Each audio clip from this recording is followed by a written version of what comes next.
இப்போ பார்த்தோன்னா காவேரி வந்து என்ன செய்கிறாங்கன்னா விஜய் வீட்டுக்கு போகிறாங்க. விஜய் வந்து கோவமா நீங்கள் ஏன் இங்கே வந்தீங்கன்றாங்க. இல்லை குட்டி காவேரி வந்து ஸ்கூலுக்கு வந்து இவ்வளோ நாள் வரல, இந்த 2-3 நாள் வரல, அம்மு ஏன் வரல அப்படின்றாங்க. உடனே விஜய் வந்து சொல்கிறாங்க, இந்த மாதிரி தான் எந்த ஸ்டூடெண்ட்ஸ் சொல்லாட்டி வீட்டுக்கு போவீங்களா? ஆமாம், இது என்னுடைய கடமை. ஒரு நாளைக்கு மேலே ஸ்டூடெண்ட்ஸ் சொல்லாட்டி வீட்டுக்கு போய் என்ன ஏதுன்னு பார்க்குறது என்னோடய கடமை அப்படின்ட்டு சொல்லவே அதுக்கடுத்து நம்ம இவங்கள போய் பார்க்குறாங்க.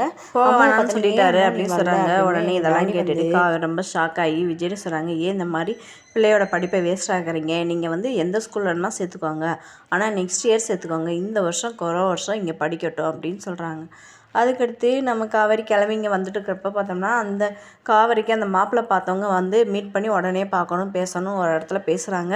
இந்த மாதிரி எனக்கு வந்து சம்மதம் தான் உங்களை கல்யாணம் பண்ணேன், ஆனால் உங்கள் வீட்டில் யாருமே சம்மந்தன்ற மாதிரி தெரியலையே அப்படின்றாங்க. என்ன சொல்கிறீங்க? எங்கள் அக்காலாம் சொன்னாங்களே என்னோடய சம்மந்தம் தான் அப்படின்னு. உங்கள் அக்கா சொன்னாங்க, உங்கள் அம்மா சொல்லலையே அப்படின்றாங்க.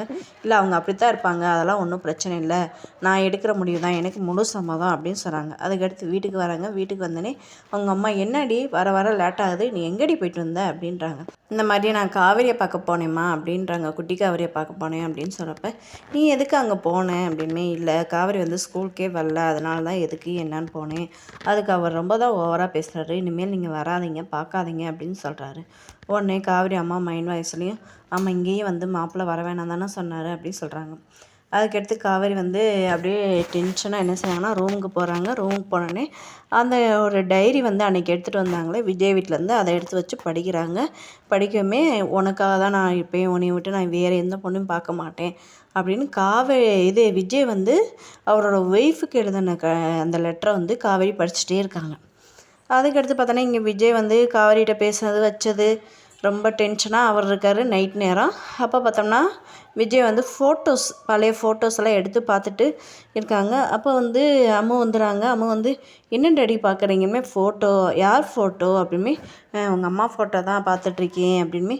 காமிங்க டாடி எனக்கும். இல்லை, நான் பார்த்தே பழைய ஞாபகம்லாம் வருது, எனக்கு மனசு கஷ்டமாக இருக்குது, நீ எல்லாம் பார்த்தோன்னா மனசு இதாக இருக்கும் அப்படின்றாங்க. அதுக்கடுத்து பார்த்தோன்னா விஜய் வந்து ஒரு முடிவு எடுக்கிறாரு. வெளியூருக்கு போயிடலாமா, நம்ம இங்கே இருந்தால் செட் ஆகாது, இந்த காவேரியும் பார்த்துட்டு காவேரி பேசாத என்னால் தாங்க முடியலன்னு சொல்லிட்டு முடிவு பண்ணுறாங்க. நெக்ஸ்ட்டு என்ன நடக்குது நம்ம வெயிட் பண்ணி பார்ப்போம். நம்ம சேனலுக்கு நீங்கள் புதுசாக இருந்தீங்கன்னா மறக்காமல் சப்ஸ்கிரைப் பண்ணிக்கோங்க. தேங்க்யூ.